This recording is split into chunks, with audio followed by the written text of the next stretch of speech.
My name is Sarah and I had only been married a few weeks when my husband had returned to Saudi Arabia due to his job allegations, leaving me alone in my in-laws' home where my elderly father-in-law and mother-in-law lived. The first few days after my husband left were peaceful, but then suddenly a strange and terrifying sequence began. Every day at exactly subah ke 2 baje, there would be a knock on my room door, or the door would open and my father-in-law would enter.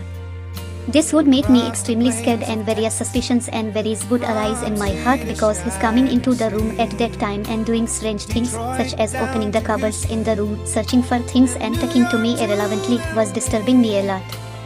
I could not sleep for several nights in a row due to fear, and I did not know what to tell my husband because making such an accusation without any evidence could ruin the peace of the entire house. Finally, I gathered courage, and one night when he came into the room again at subah ke 2 baje and started doing unrelated things, I quietly made a video of him on my mobile phone, and the next day I explained the matter to my mother-in-law with utmost respect and showed her the video. Tears well up in my mother-in-law's eyes, and she told me the truth that my father-in-law actually had Alzheimer's disease of forgetting things and time, and is suffering from severe sleepwalking disorder and is undergoing treatment. He used to come to this room involuntarily at night to look for his old belongings or his son due to some past incident. There was no wrong intention or evil behind his actions, but he was suffering from a mental and physical illness.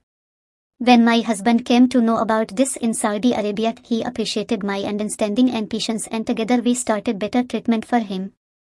Thus the huge misunderstanding, fear and doubt were exposed, and I realized that sometimes what seems suspicious or scary is hidden behind an illness or compulsion, and instead of taking a wrong step in a hurry, patience and research are the only things that save a family from being torn apart.